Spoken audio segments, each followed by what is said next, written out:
Hello, I'm Kim. I'm Jackie. And I'm Danny. And we are True Crime Rhymes with Vodka. Join us bi-weekly to hear Kim and Jackie telling each other stories of true crime. While our main focus is to respect victims and bring awareness, we also have some lighthearted, real talk between best friends of 30 years. If you need something to lift your spirits, besides what Jackie has in her cup, stick around and hear listener-submitted stories of drunken debauchery at the end of each episode. Find us wherever you listen to podcasts. Cheers! Seriously Sinister discusses true petty crimes that may be disturbing to some. Or could be easy listening to all of you psychopaths out there. Names and places have been changed to protect the hosts legally. Listener discretion is not advised.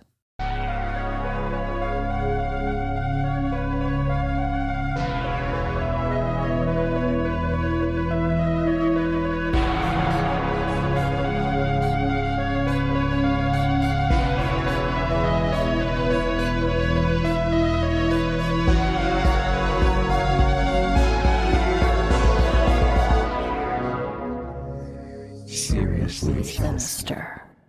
Welcome to Seriously Sinister, your father's secret crime ring. This is Trevin. And I'm Amanda. Oh my God. So good to be back. Yeah, you guys hear that voice? And the awkward laugh after every single thing Trevin says. I'm back. Amanda's in the house. Whoop, whoop. Oh, thank you everybody for putting up with me running the show. Oh my gosh, you did a fantastic job. And I want to say not only, and I've already told you this before we started recording, thank you for giving me this time to just enjoy my newborn baby. But also thank you to everyone who stepped up and was a guest host. They did such a good job. They did. I mean, it was a struggle, but I had a lot of fun working with everybody and still making it happen. Yeah. And they all handled your really awkward interview questions, which I loved. I loved the one of me popping in and saying, "Do you think you're better than me?" Mm-hmm. Nobody knew how to handle that. Brilliant. But just brilliant. You're lucky. You were 4 for 4. Not one person Wow. thought they were better than you. Oh my gosh. Well, thank you guys. I mean, truly, thank you guys for stepping up. And thank you to our listeners for hanging in there. And thank you to Trevin, most of all. But yes, I am back and I'm excited to be back. Yeah, back and better than ever. Better than ever. And you can breathe properly. I can breathe. I'm sure I'll still burp on occasion, but my acid reflux is better. Yeah, I don't have a baby inside of me anymore, so there's just a lot more room. Yeah, there's a huge weight off your chest. There's a lot more room for podcasting. So much room for activities. Oh my God. So Trevin, tell me, my dear friend, what is your dreadful dilemma? So I have a dreadful dilemma that you are aware of, but I wanted to bring it up on the show. Okay. As I said last episode, I was looking for some more 5-star reviews because I wanted to surprise you with some great happy reviews. Right. And we actually got our first 1-star review. Oh my fucking God, I know. I know. And, I'm not upset about it. I'm way past that point in my creative life that I understand people aren't going to like what you do. And so this isn't going to be me saying show yourself, coward.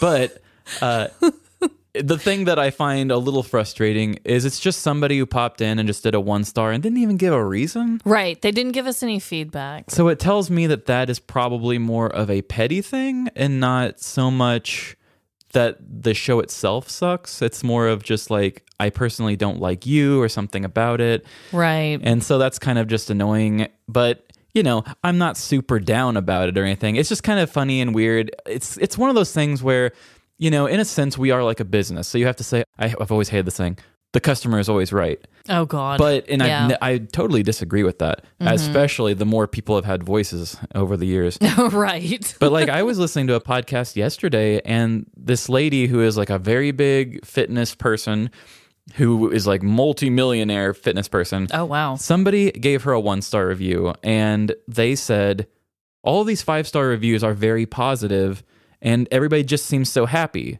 It's got to be fake. I hate that. And they gave her a 1-star review. So it wasn't even anything about the quality of her show. Damn. It was because they looked at her reviews and said, I don't like the way these other people are reviewing. I'm going to give it a 1 star because it's probably spam or faked or something. What the hell? Let the fitness woman live her life. Yeah, and it's like this lady's just trying to do positive stuff and help people. So it's just one of those things where it's like, man, some people just should not be allowed to do stuff like that. And I'm not saying that at all about our show. If you don't like it, that's cool. But it's just one of those things where it's like with people with Etsy stores and stuff, the clothing person that we follow, Wicked Cat Clothing, she's on break right now because somebody bought stuff from her, got pissed, and then tried to mark it as a fraudulent purchase. Oh, wow. And the bank took $600 away from her. It was a big ass order.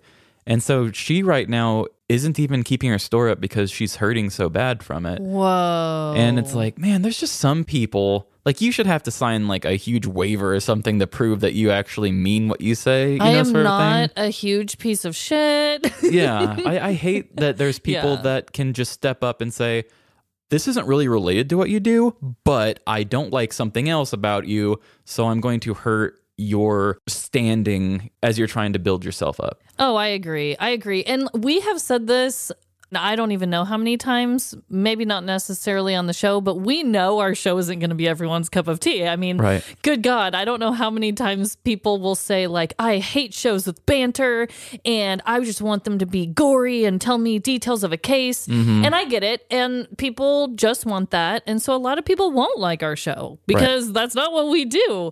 But yeah, it did kind of hurt because we had a perfect 5-star rating on Apple Podcasts. And I mean, we had a good chunk of reviews at this point. Yeah, and it was over a year. Yeah. And then just to get the one with no feedback whatsoever. And I know you're saying that you're not like, step into the light, you asshole. But I mean, part of me wants to be, but I get it. Whatever. Yeah. We'll let it go. We still have a 4.9. Yeah, which I think my main issue with it is like, I'm not hurt that somebody doesn't like us. It's just my OCD is like, it's not an even number. Like, so if we were 4.8, it would feel better for you. Yeah, but but people don't. Don't do that, please, guys. Yeah, I was mainly just going to say maybe anybody who hasn't done it, you could boost it back up. Okay, yeah. But yeah, I don't want a 4.8. Oh my God. Well, I feel you. That's really freaking dreadful for me as well. Yes.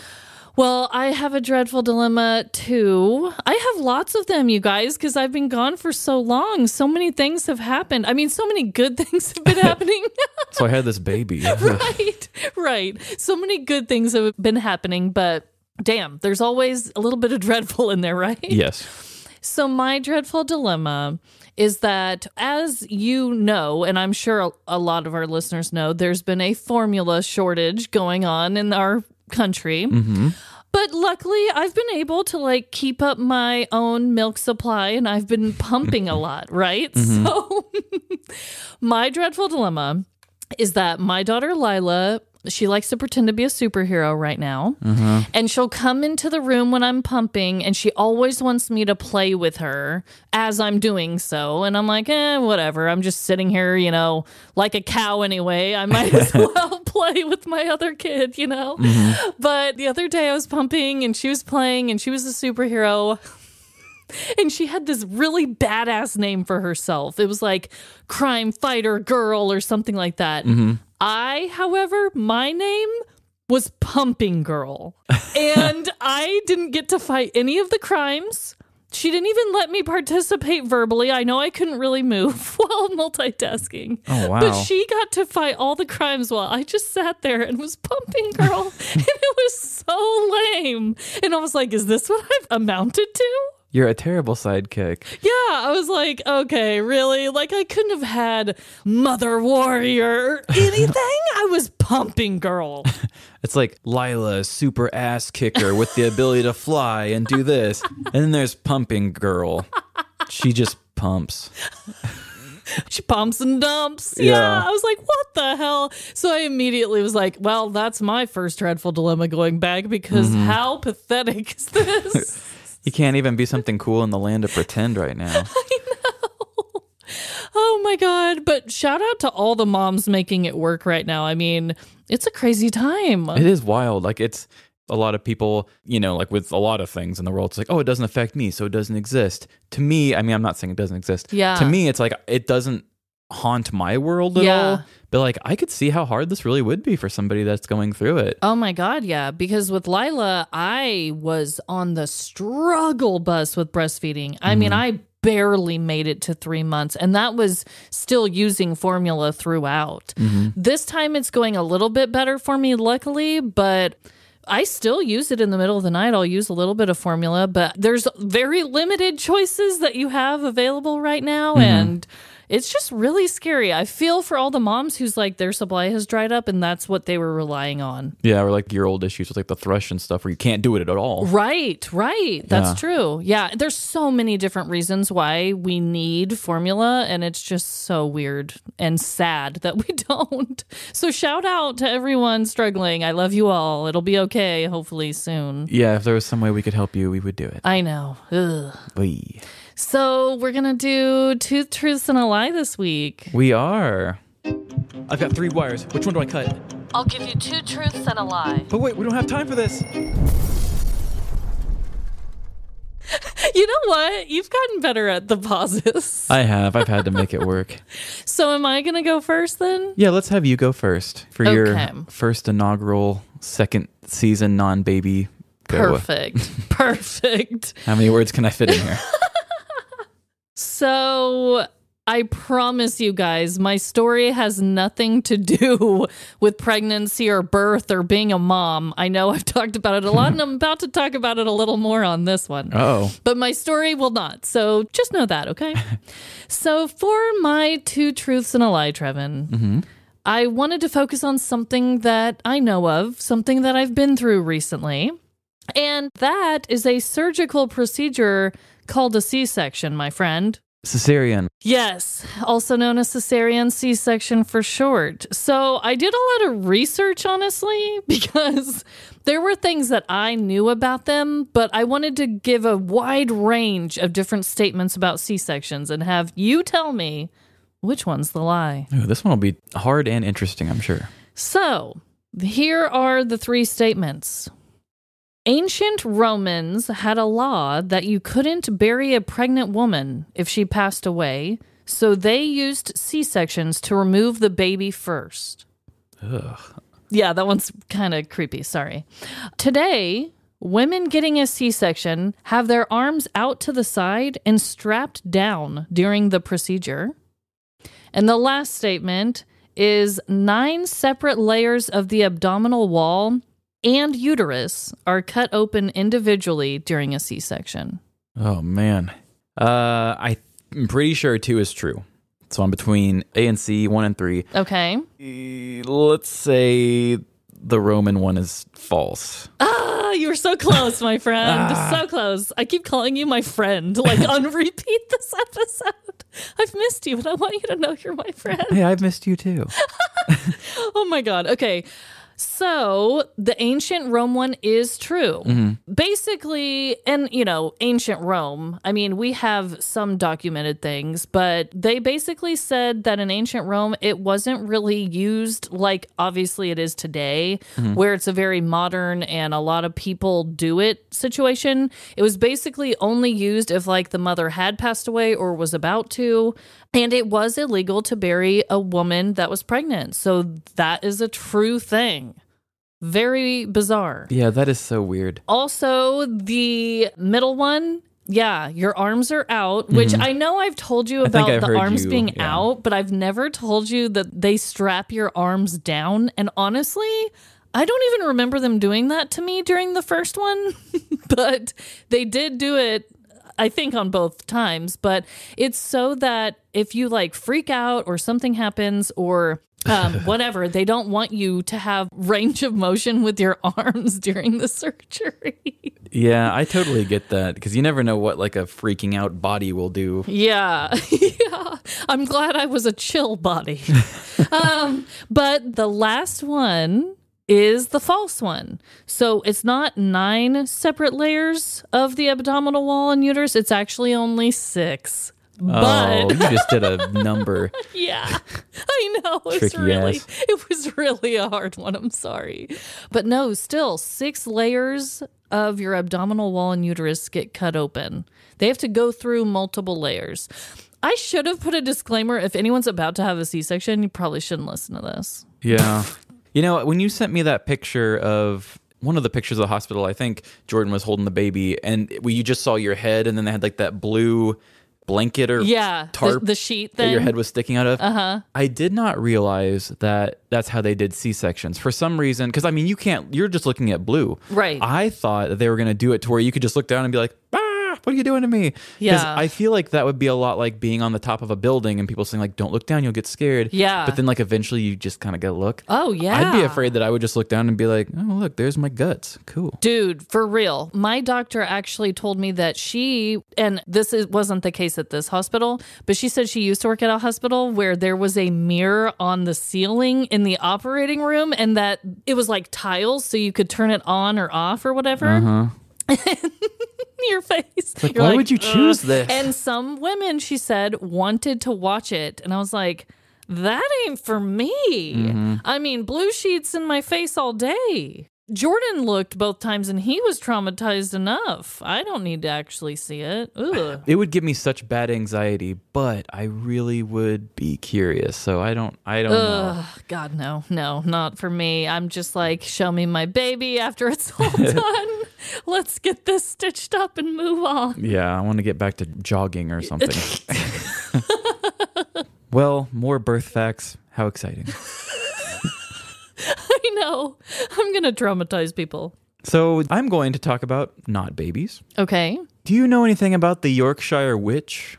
I don't know. I feel like I've maybe heard the name, but not off the top of my head, really, no. So I'm going to do 2 truths and a lie about Mary Bateman, Okay. the Yorkshire Witch. Ooh, bring it on.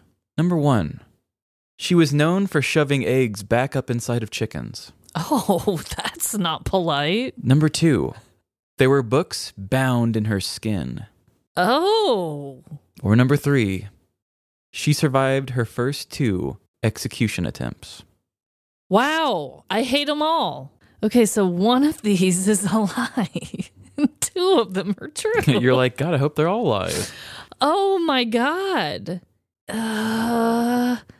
I'm going to have to go with the books bound in her skin being the lie. And you're incorrect. Oh my God. Okay, which one? So Mary Bateman was known as being like a fortune teller and a quote unquote wise woman. She did a lot of magic-y type stuff. She kind of joined a little bit of a cult and had a little bit of these weird followings. Okay. To where she would take chicken eggs and she would write stuff on them. I can't remember what she wrote. It was something like God has come or something like that. And so you write on them and then she would shove them back up inside the chicken, and then she would get somebody around and then they would lay the egg again, I guess. And then she'd be like, oh my God, it's a sign from the Lord. Okay. I was like, where is she going with this? So then eventually people found that out and people did not like her very much for it. Yeah, dude, shoving them up. Yeah. And Stop they're like, that. you're a liar head. Yeah. And so a lot of people end up really hating her, but also because she was a woman in the late 1700s. Okay. And so, of course, men were on that kick where women were witches, which she kind of deserved it. It's like the one time that this is okay. Yeah, I mean, she was like, I do some witchy shit. I'm a fortune teller and do stuff. She killed her house lady by poisoning pudding. And so that was kind of what got her on the stand. But a lot of people were trying to get her arrested for witchcraft before that, which they were never able to like fully get her on. But then when they're like, aha, you're a murderer and you're a witch, so let's do some weird shit to you. Wow. The lie was the 2 executions. She just straight up died the first one. Okay. Okay. But the books, Mary's corpse was moved to an infirmary where it was displayed in public, where people had to pay 3 pence to see it. And then they would dissect her on the 3rd day event in front of everyone. Oh. And like mainly medical students wanted to see it, but probably just people that hated her too. Wow. But yeah, people would actually pay money to see her be dissected. And then there was literally like, oh, hit the gift shop when you're done if you want to take a toe with you or something.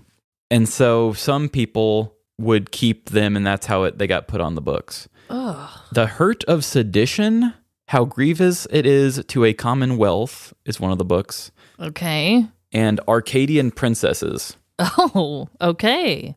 God, things were just so weird back then. Yeah.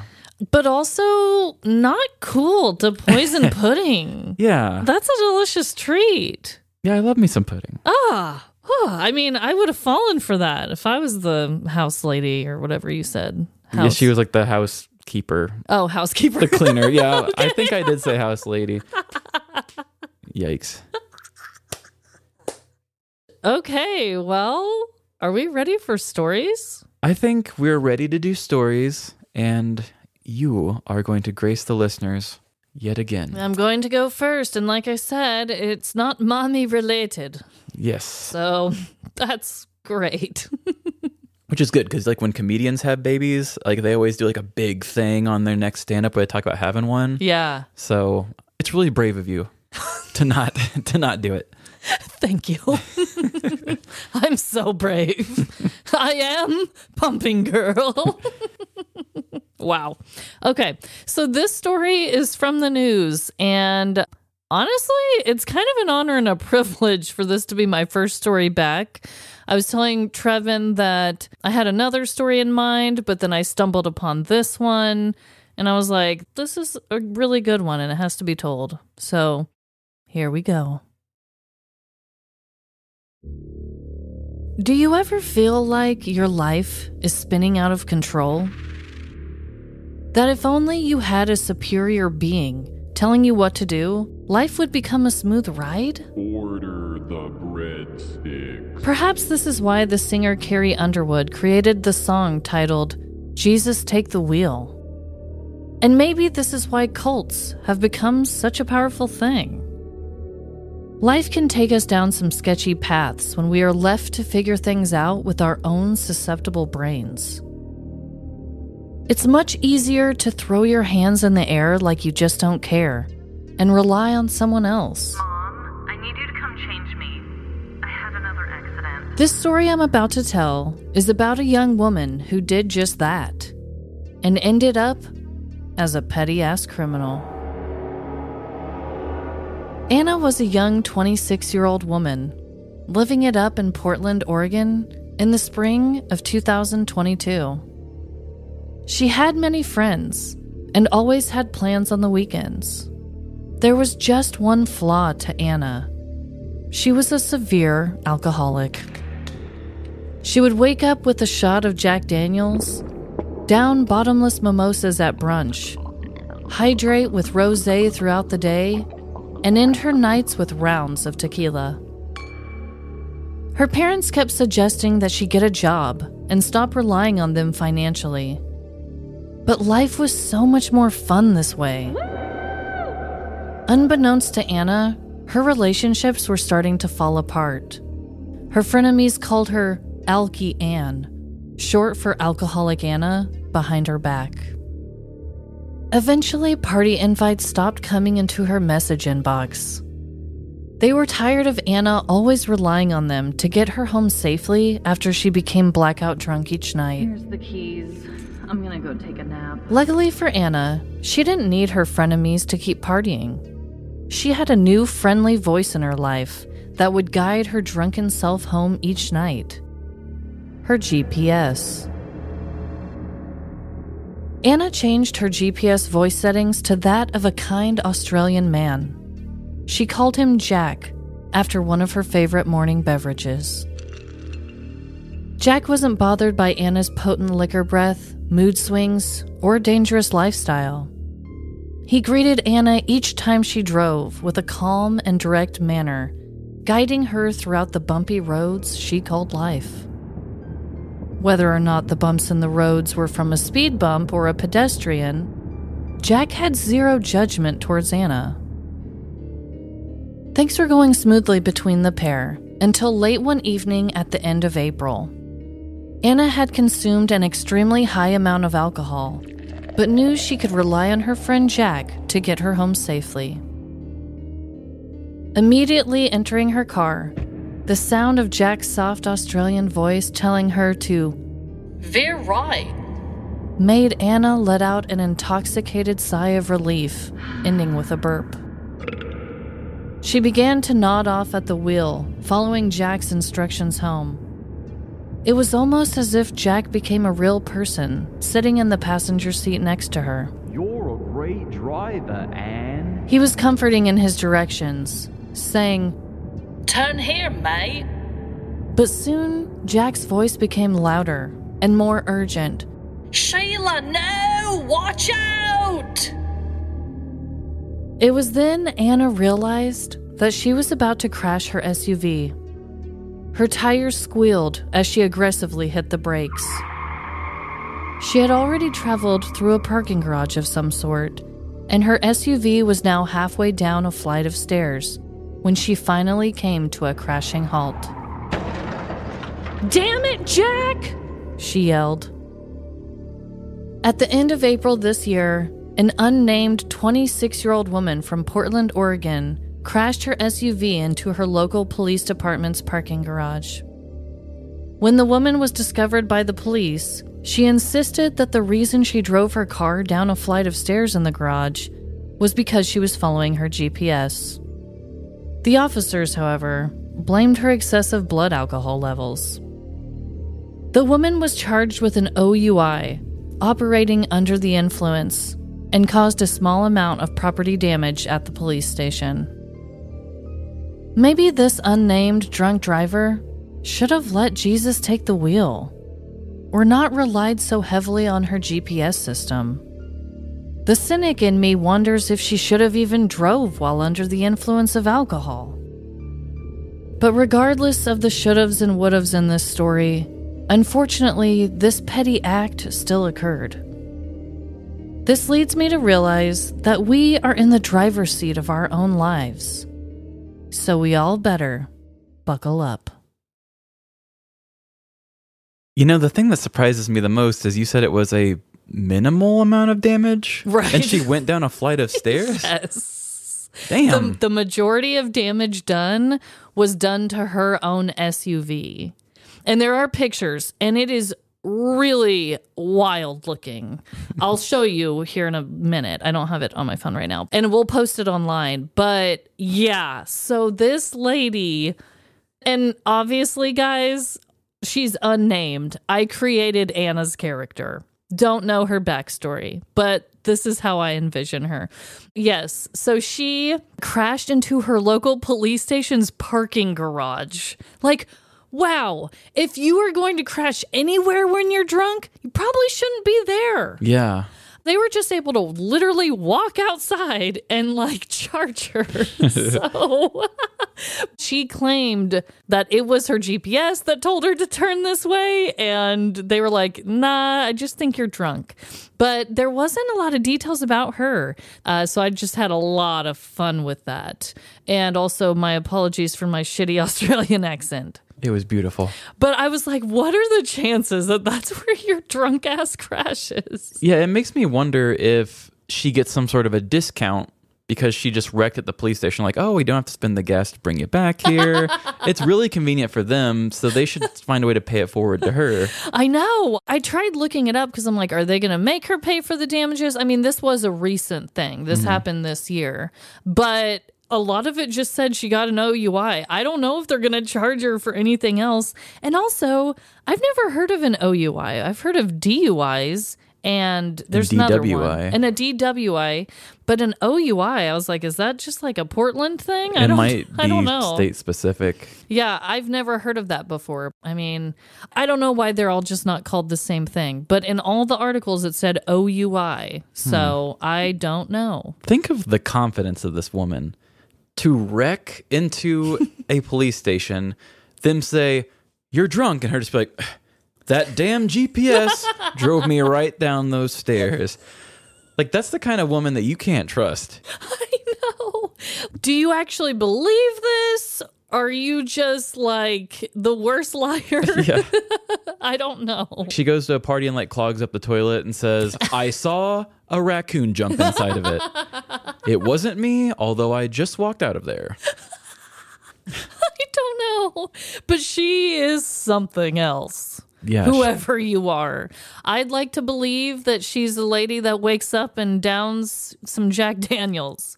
I would think so to make that big of a mistake. I know. I was like, there's got to be some sort of substance abuse going on, right? You know what that makes me think of? Is What? That episode of The Office Oh. where he goes into the pond or whatever. Oh my God. Okay. Funny story.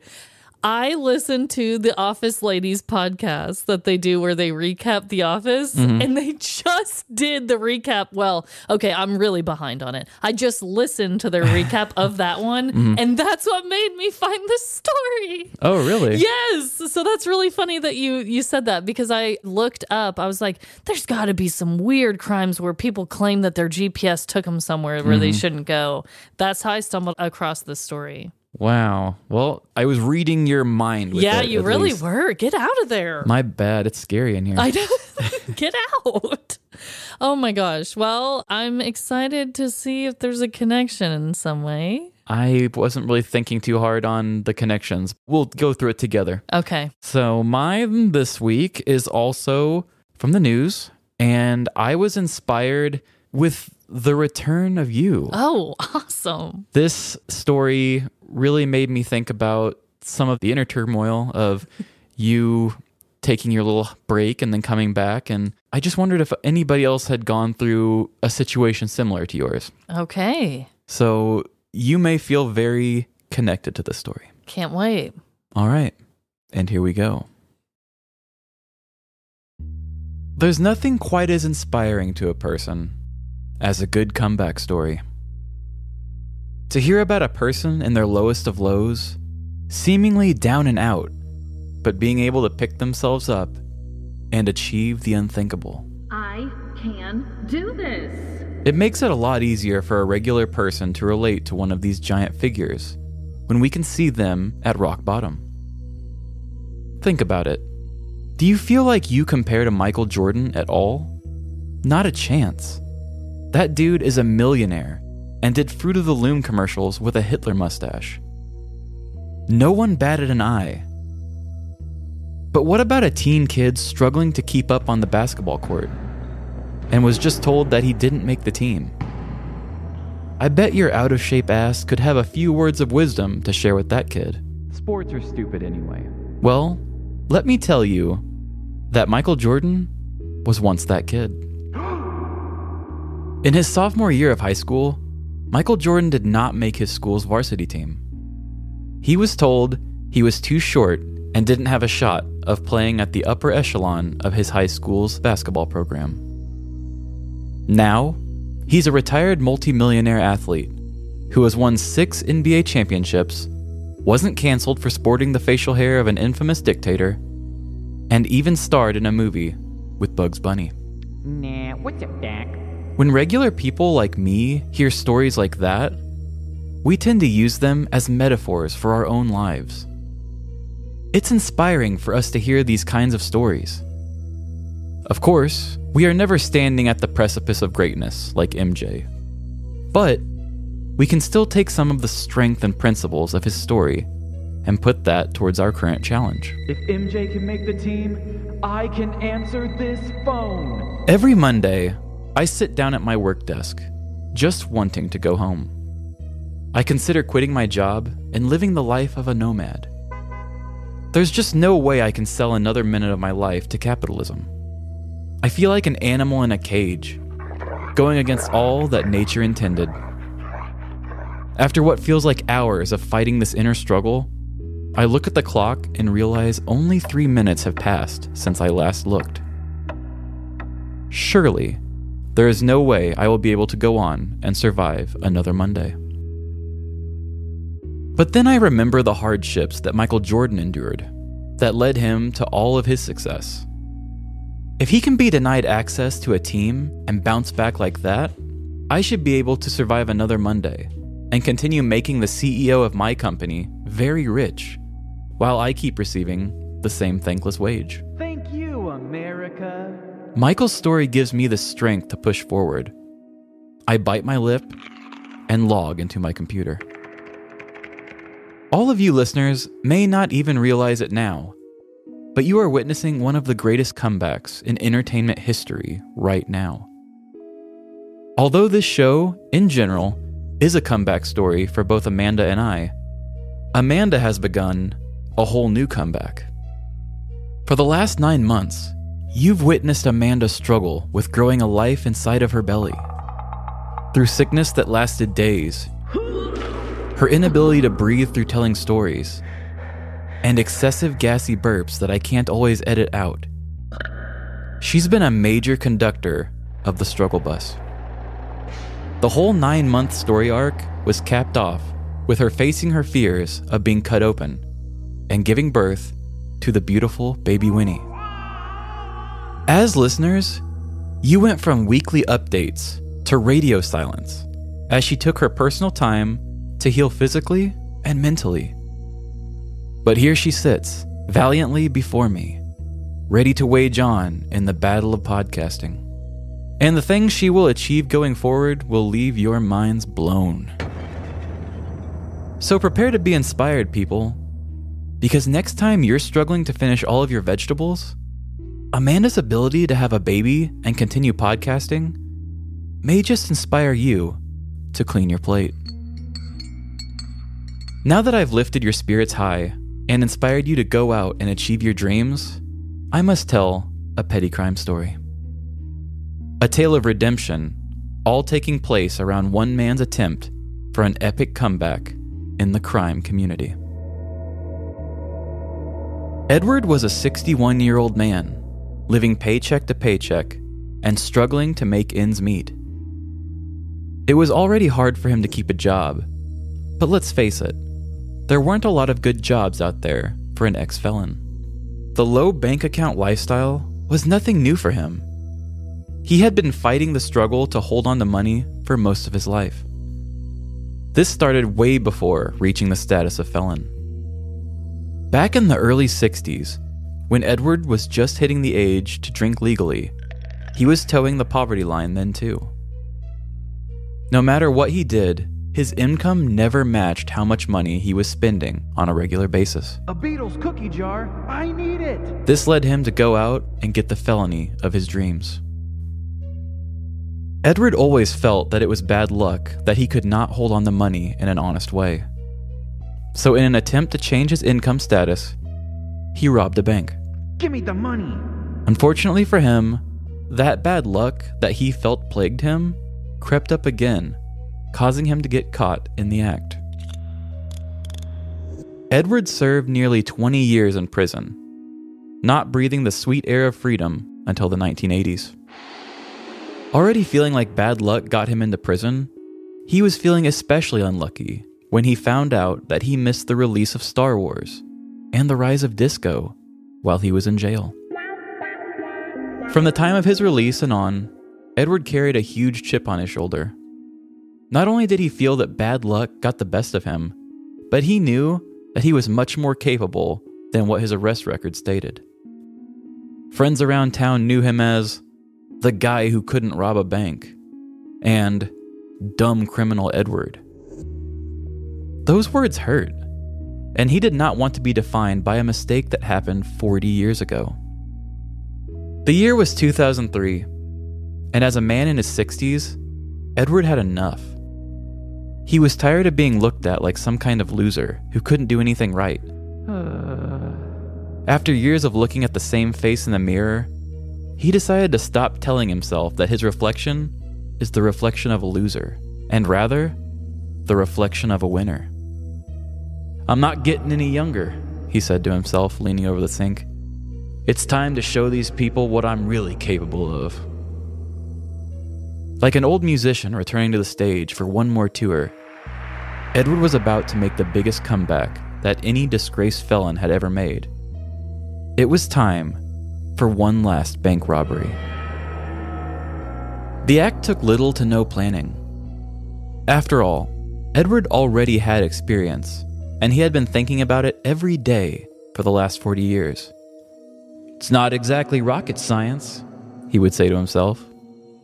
To ensure that everything went smoothly, he made sure to bring his favorite pistol. There's no sticky situation that a gun can't get you out of. To keep anonymity for his getaway, Edward rented a car and parked it in front of a nearby auto shop. The location was a straight shot from the bank's front door. He could run out with the cash, get in the car, and be a very rich man. With his hand firmly on his pistol in his right pocket, Edward made the walk through the bank door and up to the two tellers at the desk. "Be cool," he said as he flashed the handle of his gun. "Give me all the money in large bills, and no one gets hurt." The two ladies complied as they pulled out stacks of $100 bills. Salivating at the idea of successfully pulling this off, Edward began scooping the large piles of bills up and shoving them into his pockets. Once he had filled up on all that he could carry, he turned around and ran for the door, leaving a trail of bills flying out of his pockets. "I knew I could do it," Edward said to himself, while reaching his getaway car. As he pulled on the door handle, he was caught by surprise, though. The door was locked. He fished through his pockets while looking at the interior of the car. While sifting through $100 bills, that's when he saw the one thing that would change his day forever. There, dangling from the ignition of his rental car, was the set of car keys. Edward had felt like his anus just turned inside out.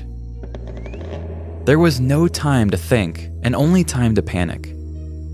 Edward picked up a block of wood near the repair shop's door and began to beat on the window of the car. With just a few whacks into the car, he couldn't help but notice that every person on the street was looking at the strange man, beating a car and littering the street with money. What's this asshole's problem? This also caught the attention of two employees of the auto shop. "Hey, there's the guy who's been blocking our bay by parking in front of it," one employee said to the other.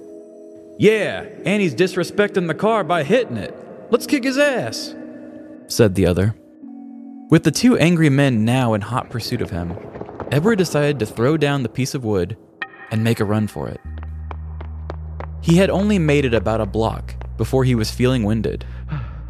One man in his 60s was no match for two younger automotive workers when it comes to a foot race. Realizing his impending defeat, it was time to move into Plan B. Edward quickly shoved his hand into his pocket, grabbed the gun, and turned to face the two men. The mechanics were much closer than he was expecting, as he nervously failed to clear the pistol from out of his pocket, causing the gun to go off, shooting himself in the leg.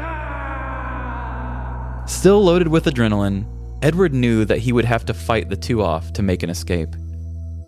But as he was already wounded and much weaker than the two men, they wrestled him down, causing him to drop the gun.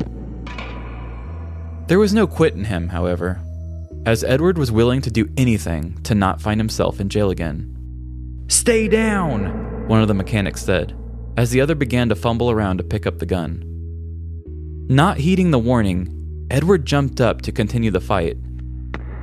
In a quick reaction of terror and anxiety, the other mechanic finally got a grip on the pistol, causing it to go off again, shooting Edward directly into the same leg he shot himself in just moments before. Not that leg again!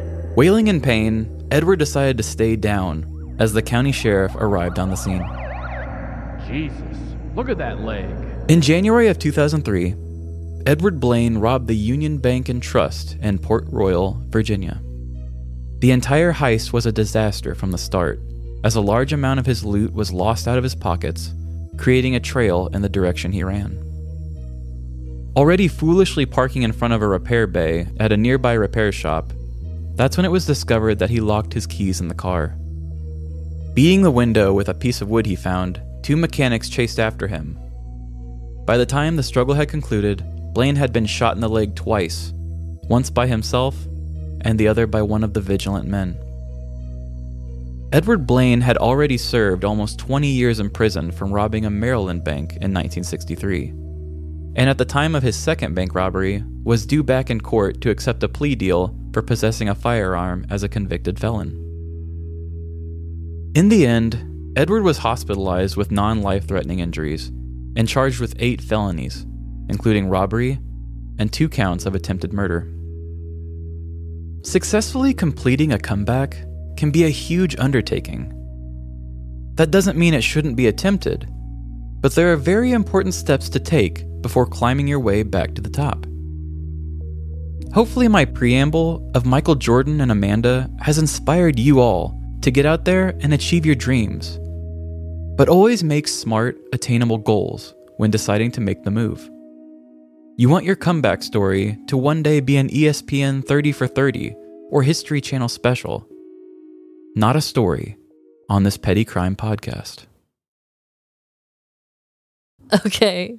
I love that I'm even in the same story as Michael Jordan. So thank you for that. You're welcome. Oh my goodness. What an intro, I must say.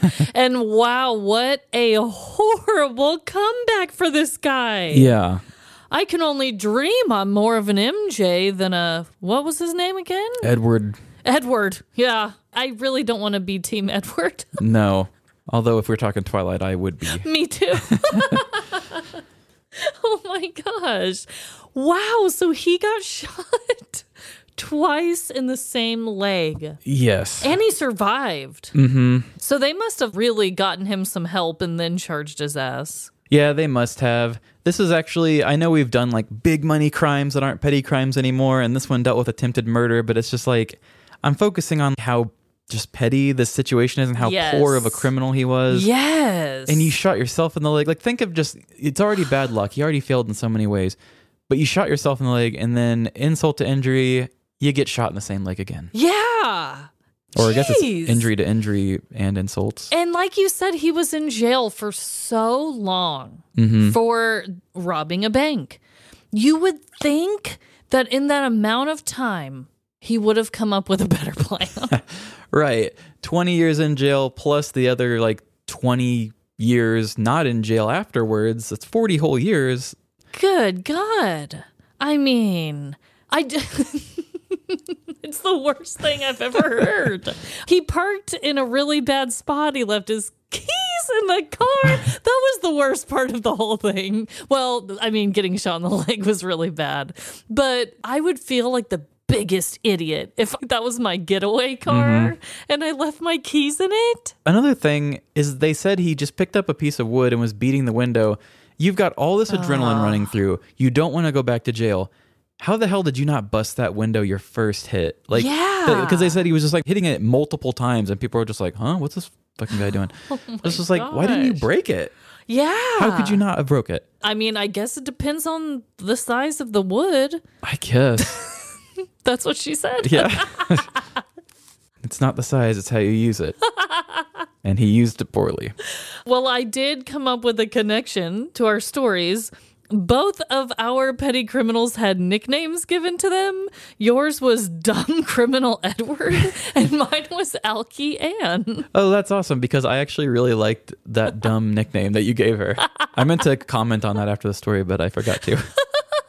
So there was that. I was really, really listening for one. I was like, there's got to be something in here. And as soon as you said his nickname, I was like, yes. Yeah, that's a good point. Like, even when we do give characters nicknames, fake nicknames that fake people give them, yes, we do better. And I think both of our nicknames were kind of weak. So we both had bad nicknames. They were horrible. Alkie Ann, Dumb Criminal Edward.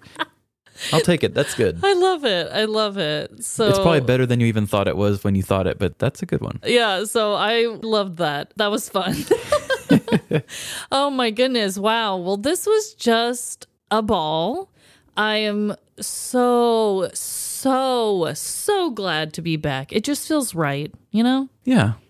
And also, I've just missed everybody, and I can't wait to keep on going. Yeah, I think we can only go up now. We've got the momentum back. Yeah. And I guess there's an announcement that we just never made. Oh, yeah. Because we were kind of waiting to see some details come out. But we are going to be at the True Crime Podcast Festival in Dallas at the end of August. Yes. I signed up for it a couple months ago, but we were waiting to see how Amanda did with her pregnancy and all that. Right. She was going to take a baby down there. So baby's first vacation. I know. My family's amazing, and they decided to turn this into a family vacation as well as us attending the podcast festival. So it made it possible for me to go because, I just couldn't see myself leaving my little infant for that long, you know? Yeah. So that's what we were kind of waiting on. But gosh, I am so excited. We went to the last True Crime Podcast Festival when it was here in Kansas City. It's in Dallas this year. And a lot of our really good podcast friends are going to be there, let alone... I can't wait to meet listeners. If any of our current listeners live there or nearby and you guys want to come and say hey to us, that would be excellent. Yeah, that would be so cool. We love meeting listeners, and I'm sure there's a lot more of them now than when we did our last one. Oh my gosh. Well, we had just started when we did our last one. So I feel like people came up to our booth and a lot of them were like, oh, what's your show about? And there were only a couple that were like, oh, I listened to you because I saw your logo that you were going to be here. But I feel like now we may actually have some people that maybe know us. That would be great. Yeah, we're a lot more established. Yeah. So if you want to come say hi to us in person, we would love to see your face. Yeah, that would totally make our weekend. Yeah. So, wow. Well, thanks again to Trevin for holding down the fort for all these weeks for me. Thanks again to all of the amazing guest hosts. Definitely support their podcast as well because, wow, they're amazing. I really, really grateful to everybody who stepped up because it's not easy to come up with a story. And no, it's asking a lot of people, especially if that's not what they do. Exactly. And what we do is not a common thing. So I just appreciate everybody who pitched in. It was really, really cool. Yeah, it was fun to work with other voices, but I'm glad to have yours back. Yes, I'm glad to. I'm glad to. So everyone just remember, no matter the crime, big or small, in the end, we're all doomed. Doomed and having stupid nicknames. Bye. See ya. Thank you for listening to Seriously Sinister. If you have a true petty crime story to share, please email us at seriouslysinisterpodcast@gmail.com or send us a Facebook message. If you would like to support our show, please subscribe and leave us a 5-star review. Also, tell your friends about this podcast. Follow us on Facebook and Instagram at Seriously Sinister Podcast. And on Twitter at SeriouslySinPod. Shout out to Trevin for writing all of the original music you hear and for producing our show. Follow him and his music at Fiesta Maiden on SoundCloud, Spotify, and Facebook. And credit to Miranda Lucas for our awesome logo. You can find her on Instagram at MirandaLucas26. All stories are written by myself and Trevin, and all stories are based on actual, true petty crimes.